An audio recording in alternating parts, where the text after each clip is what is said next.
No vídeo de hoje eu quero falar sobre o preço do Bitcoin. Ele está ainda na faixa dos 90 e poucos mil dólares no momento que eu estou gravando esse vídeo, com uma certa volatilidade, né? Se a gente observar aí nos últimos 5 dias, ele oscilou aí, vamos ver, 4% em pouco tempo aqui, poucas horas, para cima, para baixo, então subiu ali, chegou até 94 mil dólares, desceu até os 89, então uma certa volatilidade no preço do Bitcoin, mas de fato ele não saiu da faixa dos 90 e poucos mil dólares, mas muitas coisas interessantes estão acontecendo aí nos bastidores, digamos assim, né? Desde grandes instituições, players, estados comprando Bitcoin e tornando o ecossistema muito favorável, o que me faz pensar que talvez o bull market pode não ter acabado ainda. Enfim, o disclaimer clássico aqui do canal é que isso não é uma dica de investimento, e nós vamos falar sobre várias informações e dados interessantes aí nesse sentido em relação à economia e preço do Bitcoin. Em reais, então, preço em 499 mil reais, quase 500 mil reais no momento em que eu estou gravando esse vídeo. Vamos dar uma olhada aqui nos posts que a gente separou ali do Twitter e algumas análises. Então vamos só recapitular um ponto do último vídeo, que é sobre a hipótese do ciclo aí de 4 anos não ter acabado. Então talvez a gente pudesse ter visto o topo ali em 126 mil dólares. E, coincidentemente ou não, esse topo aí em número de dias parece bater muito com esse padrão aí dos 4 anos, né? Então tivemos ali um topo em 2017, 21 e agora em 25, e coincidentemente mais ou menos ali no mesmo período. Então é realmente muito interessante esses ciclos se repetindo, né? E o fundo, nos últimos períodos aí de bear market, vão coincidindo também em termos de números de dias, e se isso acontecer de novo, podemos ver o próximo fundo em outubro de 26. Eu particularmente não acho esse o cenário mais provável. Também não tem bola de cristal, né? A gente sempre fala que não temos como prever o futuro, apenas falar em probabilidades e cenários. Mas com todas as entidades grandes aí do mercado financeiro comprando, com a questão da liquidez global que promete entrar aí muito em breve, em 2026 também, e enfim, outras notícias que a gente vai falar no vídeo de hoje, eu acho, se eu pudesse chutar, que a gente ainda pode ver uma continuação nesse bull market. Bom, antes de eu seguir aqui com as próximas informações aí do vídeo que a gente quer trazer sobre Bitcoin, considere deixar o like, sininho, inscrever no canal e também, muito importante, fazer parte da área de membros. A gente depende aí do apoio de vocês para financiar o canal por apenas R$ 7,99. Com certeza vai ajudar muito aí e dependemos da sua ajuda para fazer vídeos com cada vez mais frequência e qualidade para vocês. E de quebra, vocês também têm acesso ao conteúdo exclusivo da área de membros aqui, certo? Então vamos dar uma olhada aqui nos posts e nas informações que são otimistas aí para o preço do Bitcoin, o que não parece condizer muito com o que está acontecendo com o preço, né, desde que a gente teve essa correção aí nas últimas semanas. Então o preço caiu ali mais de 20% e estamos ali na faixa dos 92 mil dólares. Mas o que está acontecendo nos bastidores, digamos assim, parece muito interessante, né? E um ponto muito importante é o fato do Federal Reserve, Banco Central dos Estados Unidos, ter começado a era do Quantitative Easing constante, né? O QEC aí, certo? E eles inventam vários nomes para basicamente expansão da base monetária, impressão de dinheiro. Por quê? Porque a gente sabe que políticos e burocratas se beneficiam da expansão da base monetária via efeito Cantillon, a gente paga a conta via inflação e, mais importante até do que isso, hoje em dia os bancos centrais criaram essa armadilha na qual eles não podem sair sem um grande prejuízo, onde a gente tem dívidas crescendo, bolhas inflando, e qualquer um que decida tentar voltar à normalidade pode trazer aí um estresse econômico muito grande. E ninguém quer segurar essa bucha, né? Ninguém quer ficar aí com essa bomba na mão. Então vocês podem ver, por exemplo, aqui na tela temos a taxa de juros do Banco Central em azul. E aqui, essas colunas em cinza são os períodos de recessão. E observem que sempre que O Banco Central dos Estados Unidos tenta subir a taxa de juros para tentar normalizar, né, o cenário de taxa de juros e parar de inflar essas bolhas, bolha da dívida e em vários ativos. Recessões acontecem. Isso aconteceu aqui nos anos 90, aconteceu ali nos anos 2000, aconteceu em 2008, aconteceu em 2020 e por aí vai, né? Então, sempre que o Banco Central tenta subir a taxa de juros, a situação começa a ficar meio insustentável e ninguém quer ser o presidente do Fed, onde todo o sistema colapsou. Ninguém quer ser o presidente dos Estados Unidos, onde a economia piorou, certo? Por isso que o Trump quer que as taxas de juros caiam, porque isso acaba inflando mais essa bolha, a bolha da dívida, a bolha dos ativos, e empurra o problema para o próximo. Mas a gente sabe que as moedas fiduciárias estão muito provavelmente fadadas ao fracasso, e por isso que a gente fala tanto de Bitcoin, ouro e ativos escassos aqui no canal. Bom, então o que os bancos centrais estão fazendo, mais especificamente o Federal Reserve, Banco Central dos Estados Unidos, ele está fazendo o que ele sabe fazer de melhor, que é imprimir dinheiro, né? Vai injetar cerca de 40 bilhões de dólares por mês até abril de 2026 e depois reavaliar o montante mensal a ser injetado. Nothing stop this train, né? O Fernando Urrich está falando lá no Twitter, justamente isso, né? Basicamente a dívida está crescendo, muito difícil parar esse movimento, né? Um transatlântico que está cada vez mais difícil parar esse trem, parar esse movimento.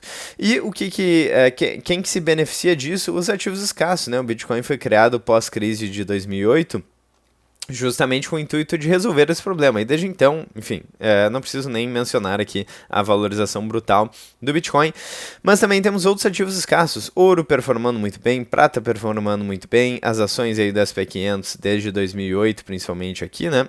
Performando muito bem. 2008 foi o ano em que as políticas de quantitative easing começaram nos Estados Unidos.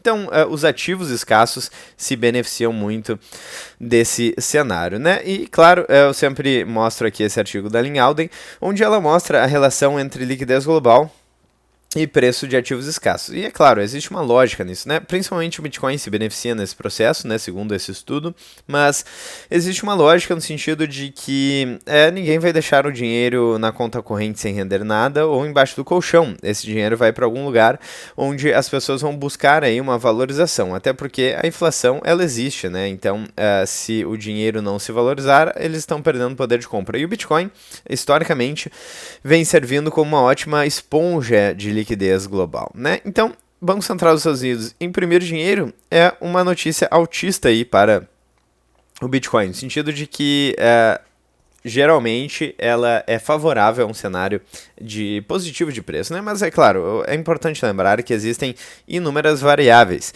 Então a gente fala, imprimir dinheiro é bom para o Bitcoin ceteris paribus, ou seja, tudo mais constante. Só que não existe na economia um cenário onde tudo fica constante, né? A gente está falando sobre alguns aspectos aí, mas realmente é difícil negar que o cenário está bullish para o Bitcoin, né? Vários players entrando, BlackRock, estados, países, grandes empresas, Bitcoin Treasury Company se multiplicando e por aí vai, quantitative easing, liquidez, então enfim, vamos seguir aqui. Um termo que não existia oficialmente, né, o quantitative easing constante, e é basicamente um que não acaba, um fluxo permanente de liquidez, uma mangueira aberta 24 horas aí no sistema financeiro. O Fed está falando que vai injetar liquidez, né, isso acaba invalidando o modelo clássico dos ciclos de Bitcoin. Tem um gráfico que eu mostrei para vocês alguns dias atrás, mas que é muito importante, deixa eu ver se eu consigo recuperar ele aqui, que mostra como, na verdade, os ciclos de 4 anos do Bitcoin também coincidiam com a liquidez global. E como o halving, ele reduz a recompensa dos mineradores pela metade a cada 4 anos, do ponto de vista da oferta, o halving já não é mais tão relevante. Então, olha só, esse é o gráfico, né? Observe como os ciclos de valorização do preço do Bitcoin eles coincidem também com ciclos de liquidez. E quando a gente tem aí um aperto de liquidez, a gente vê uma correção no preço do Bitcoin.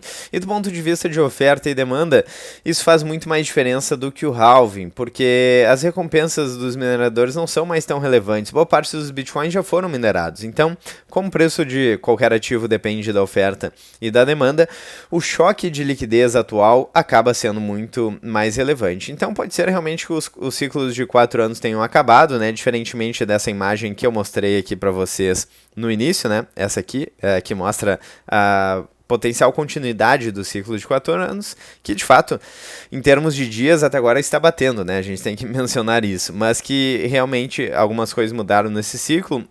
Um aspecto é que o ciclo parece muito mais lento e gradual em termos de valorização, né? Do que ciclos passados, então não tivemos esses períodos tão exponenciais como aqui, né? 1000% de março a abril, né, de 2020, março de 20 a abril de 2021. Não tivemos aí, por exemplo, aqui, quase que no mesmo ano, período de 12 meses, uma valorização tão brutal, né? É um ciclo mais lento e gradual.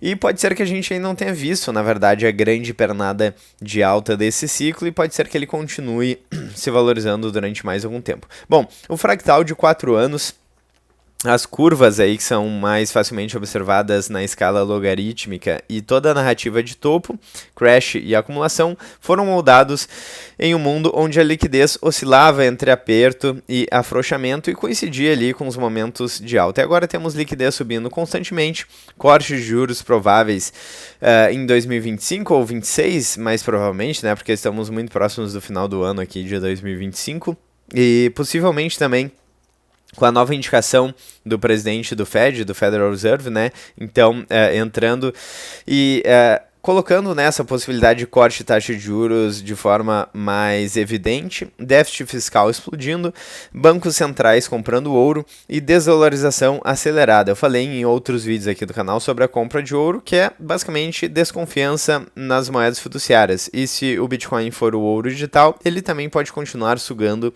liquidez do sistema. Então aqui, né, a análise uma inteligência artificial, o ChatGPT, na última versão aqui, né, o 126K acaba virando o cenário menos provável de topo, ou seja, pode ser que a gente tenha um topo maior aí nesse ciclo de alta, né? Então, esse quantitative easing constante, ele acaba criando 3 efeitos diretos no Bitcoin, né? Destruindo aí o cost of capital, o custo de capital no mundo, e com mais liquidez, o prêmio exigido para ativos arriscados cai, ou seja, aumenta aí o risk-on, Nasdaq, ativos de tecnologia e Bitcoin, ou seja, quando tem mais liquidez no mercado, taxa de juros baixo, aí a galera gasta dinheiro mesmo, né? Então, boa parte aí das empresas, startups e investimentos aí, talvez não tão criteriosos e considerados de maior risco, acabam existindo em um cenário de maior liquidez. Se a taxa de juros está próxima de zero, então pega dinheiro e põe em qualquer outra coisa, né? Não deixa parado esse dinheiro. E é justamente isso que acaba acontecendo. Bom, e daí Bitcoin acaba entrando junto. Será que o Bitcoin é um ativo seguro? Depende, né? Do ponto de vista dos bitcoinheiros raiz aí, que acreditam que o Bitcoin pode ser um dos ativos mais escassos, já descobertos, já criados, e que entendem que o Bitcoin ele é descentralizado, muito robusto e muito resistente a ataques antifrágil, aí o Bitcoin pode não ser um ativo arriscado, né, um ativo de risco. Mas isso não importa, né, em termos de preço, porque o que importa é a percepção da maior parte da grana no mundo, né? Então, se os investidores veem o Bitcoin como ativo de risco, ele vai se comportar em termos de preço como ativo de risco, né? E ele entra aí no balaio de ativos que acabam se valorizando com liquidez, pelo menos até o momento, né? O Bitcoin se comporta então como uma ação de growth perfeita, oferta limitada, liquidez infinita de outro lado. E ele aumenta, então, a inflação estrutural, ponto número 2. Vamos entender aqui o que será que ele quis dizer com isso. Então, você não imprime 40 bilhões de dólares por mês por 18 meses e mantém o dólar estável. Isso gera fuga para ativos escassos, compra soberana de ouro e compra institucional de Bitcoin, por exemplo. É aquela velha história. Se o dólar aí está valendo cada vez menos, e isso está acontecendo não só com o dólar, mas com todas as moedas fiduciárias, como vocês podem ver aqui, os ativos escassos são os que mais se beneficiam disso, né? Ele corrói o poder do dólar como reserva internacional, quantitative easing no caso, né? Então, a gente recentemente falou sobre as reservas de dólar que caíram de 60 para 40 e de ouro que subiram. E o próximo ativo, talvez o Bitcoin, né? Talvez o Bitcoin seja esse próximo ativo. Falando sobre cenários revisados aí com quantitative easing constante ativo, né? O ciclo pode não ser lido como era antigamente e agora talvez a gente tenha um ambiente parecido com 2019 a 13, mais prolongado de liquidez infinita, SP subindo anos seguidos, Bitcoin explodindo sem quedas profundas, né? Um cenário bem otimista, novamente não temos como prever. Então falando sobre alguns cenários e probabilidades aqui, Primeiro cenário, topo em 126 mil, e realmente estamos em um bear market, por aí vai. Segundo a análise do ChatGPT, aparentemente, esse cenário aqui fica em apenas 15%, porque ele não combina com o Fed imprimindo dinheiro, né? Liquidez jorrando no mercado e preço do Bitcoin caindo, realmente fica difícil de imaginar. Então, o cenário número 2, um ciclo moderado até 150 a 220 mil dólares, acaba aí ficando com uma probabilidade de 55% segundo a análise do ChatGPT, que obviamente não é uma dica de investimentos. Então, temos aí ETFs, quantitative easing, corte de juros, né? Então, cenário otimista aí realmente para ativos escassos como o Bitcoin. E aqui um super ciclo, né? Não tão provável quanto esse cenário moderado. O super ciclo seria de 250 a 400 mil dólares até 2017, que é um cenário que o ChatGPT coloca como possível, né? Considerando quantitative easing permanente, Fed baixando taxa de juros, déficits massivos, bancos centrais comprando ouro, Rússia, China e Oriente Médio adicionando Bitcoin. Isso aqui seria muito bullish, né? Eles fazerem isso com mais vontade, digamos assim, porque, diga-se de passagem, eles já estão fazendo isso, grandes players aqui. Nessa notícia do final de 2024, da Exame, a gente tem os 10 maiores players detentores de Bitcoin. Em primeiro lugar, ETF de Bitcoin à vista. Segundo, o Satoshi Nakamoto. Temos grandes exchanges, Bitcoin Treasury Companies, mas olha só o número 5 e 6, né? Governo da China e dos Estados Unidos. Então, os grandes players já estão se posicionando, isso é inegável. Mas aqui temos então alguns cenários, né? O cenário do super ciclo de 250, mais de 200 mil dólares até 2027, ele é viável, né? Existe aí um caminho pelo qual isso poderia acontecer. Mas em termos de apostas, é importante lembrar, quando a gente olha, por exemplo, o Kalshi, que é um mercado preditivo aí, que entrou bastante no hype recentemente, né? A probabilidade aqui em termos de apostas do preço do Bitcoin ficar acima de 200 mil dólares em 2027 está marcado como apenas 18%. Então o mercado ainda está com bastante medo. Isso fica claro também pelo Fear and Greed Index, por exemplo, que está em 29, né, acima dos 10 que chegou, mas abaixo de 50. Então o mercado ainda está com medo, certo? E eventualmente o medo pode trazer boas oportunidades, né? Basicamente, então, o quantitative easing pode remover, né, o crash pós-topo, que talvez algumas pessoas estejam aventando aí para esse cenário. E se a liquidez não cai, o Bitcoin dificilmente cairá. E isso não significa ausência de correções, mas não necessariamente aquelas quedas de 70%, 80%, inverno cripto. E aqui, cripto não é Bitcoin. Bitcoin é a verdadeira inovação aí no mercado. E podemos ter um bull market mais estrutural para o canal. Se o Federal Reserve iniciou o quantitative easing constante, poderia criar um ambiente perfeito para o Bitcoin ter o maior ciclo de sua história, mais longo ciclo, né? E a ideia de topo em 126 mil dólares pode ficar para trás, né? Com liquidez permanente, a notícia pode ser não mais quando o Bitcoin vai subir, mas quão rápido ele vai reprecificar todo esse cenário aí que realmente parece um tanto otimista para o preço do Bitcoin. Então o cenário é o seguinte, em outros momentos tivemos quedas aqui, por exemplo, no último bull market de mais 70% e no penúltimo bull market de mais de 80%. Então essa correção aqui de 20 e poucos por cento para o Bitcoin não é grande coisa, já tivemos isso em correções passadas durante um período de bear market. Por exemplo, no último topo duplo que a gente teve ali em 2020 e 2021, tivemos mais de 40% de queda. Então, essas quedas elas podem acontecer mesmo em um cenário de alta, em um cenário de bull market que, novamente, né, se eu tivesse que chutar, seria o cenário que eu colocaria como mais provável, mas eu quero saber a opinião de vocês. Certamente não parece ser a opinião do mercado aí, que não está tão otimista para o preço do Bitcoin. Aqui em outubro, o mercado estava bem mais otimista quando o preço estava mais alto ali, né? E eles colocavam, então, pelo menos segundo essa aposta aqui, né, preço acima de 200 mil dólares até 2027, a probabilidade aqui era de mais de 50%, e agora está só em 18%, então tem muita gente com medo aí no mercado, e eu quero saber a opinião de vocês. Será que esse é o momento de ter medo ou de, né, prospectar boas oportunidades? Só para não ficar de fora aqui, né? Quando a gente fala de Bitcoin Treasury Companies, eles estavam com um sucesso muito bom aí. A principal era a MicroStrategy, né? Ainda é a principal, inclusive faz parte aí dos maiores detentores de Bitcoin do mundo, né? Hoje em dia já com bem mais de 400 mil unidades de Bitcoin, se não me engano 600 e alguma coisa. Mas olhem só como a maior correção foi exatamente nas Bitcoin Treasury Companies, que geralmente são um ativo mais volátil, que o Bitcoin acaba refletindo também um pouco do medo no mercado. Quando colocamos aqui a valorização do Bitcoin nos últimos 5 anos, temos 390% em dólar, o que é bastante coisa, mas não para o Bitcoin. Para o Bitcoin é uma valorização relativamente singela, né?